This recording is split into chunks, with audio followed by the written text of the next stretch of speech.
גם אתם שמעתם פעם שגדול זה יותר טוב? גם אתם אומרים לעצמכם, הגודל לא משנה, זה הביצועים שחשובים? אז ל-MSI יש תשובה בשבילכם. תכירו את ה-GS43VR. לפטופ קטן בגודל 14 אינץ' ועוצמתי מבית MSI. אבל האם הביצועים מפצים על הגודל שלו? אנחנו בדקנו.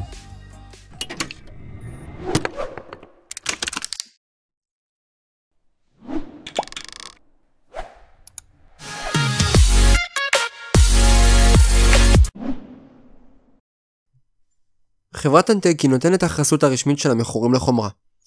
אנטק היא אחת החברות הפופולריות והאמינות ביותר בארץ ובעולם, ומציעה מגוון רחב של מארזי מחשב, ספקי כוח ופתרונות קירור. למוצרי אנטק מומלצים על ידינו ייכנסו לקישור בתיאור שבתחתית הסרטון. שמו המלא של הלפטופ הוא GS43VR6RE Phantom Pro, אבל אנחנו חשבנו שיותר מתאים לו פנטי. הלפטופ הקטן הזה מצליח לדחוס כל כך הרבה חומרה שהצליחה להפתיע אותנו. הוא מכיל בתוכו מעבד i7 6700 HQ, 16 GB RAM, 1 TB HDD ו-256 GB SSD M.2.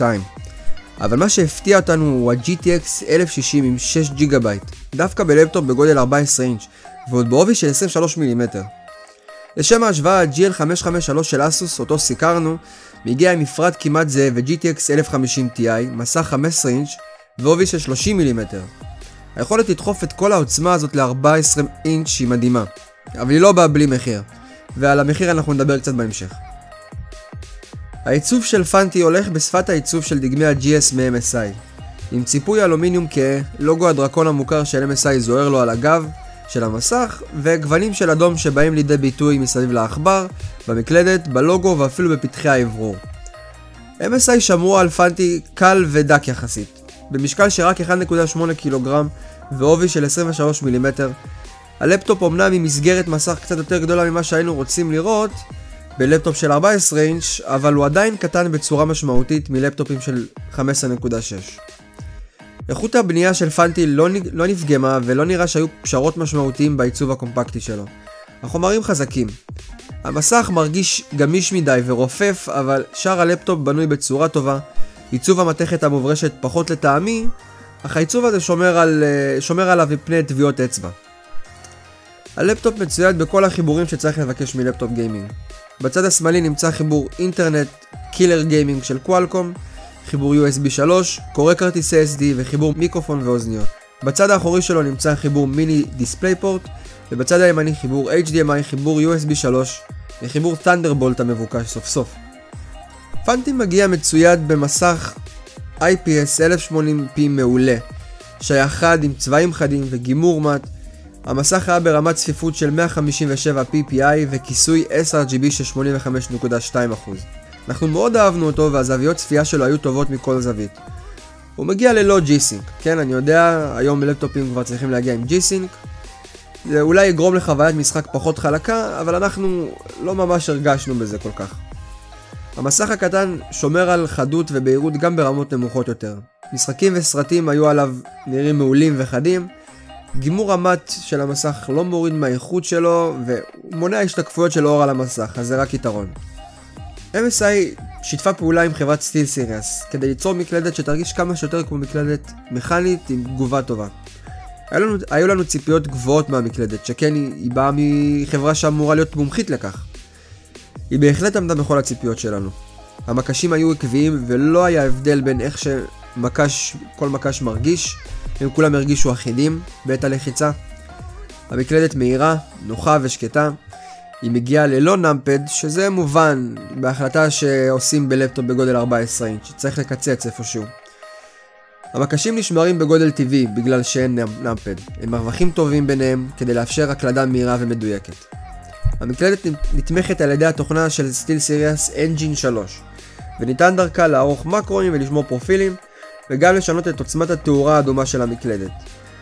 נכון שאין RGB ויש שוב תאורה אדומה, זה לא מיוחד וכבר ידוע שלפטופ גיימינג מגיע עם תאורה אדומה וצבעים אדומים. אבל עם מקלדת כל כך טובה כמו של סטיל סיריוס הצליחו להכין פה, אין לנו תלונות על זה שהתאורה היא אדומה ולא RGB. גם העכבר היה טוב. הטאצ'פד הגיב בצורה טובה והכפתורים היו לחיצים ונוחים. אם כי לטעם האישי שלי הם נלחצים קצת יותר מדי פנימה לתוך המשטח עצמו. טוב, אז פנטי מכיל בתוכו את כל הטוב הזה, אבל בשורה התחתונה אתם בטח שואלים את עצמכם, איך הוא בגיימינג? בתכלס. פנטי הצליח להוציא תוצאות מאוד מרשימות מהמשחקים שהרצנו אותו עליו.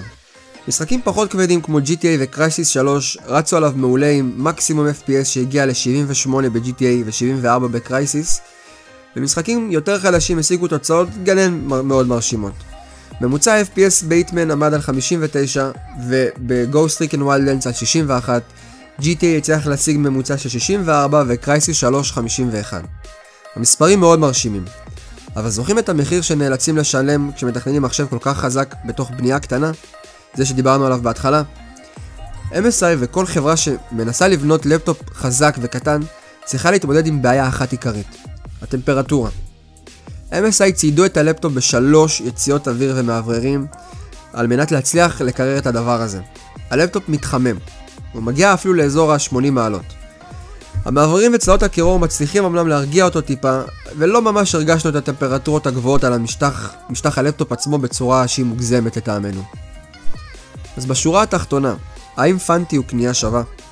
אז ככה, בעוד שהדגם שלנו הוא דגם 6RE, משמע מאבד 6700 HQ, דגמי ה-7RE עם 7700 HQ מוכרים בארץ במחיר של באזור ה-7800 ש"ח.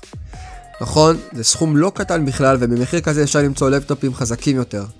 אבל מי שגם 15.6 גדול מדי בשבילו, נמצא בפנטי שילוב מצוין של חומרה מעולה וגודל מספק. תודה ל-MSI שנתנו לנו את הלפטופ לסיקור. אם אהבתם את הסרטון תעשו לנו לייק, אם אהבתם את הערוץ תרשמו לעוד תוכן, ואנחנו ניפגש בסרטון הבא.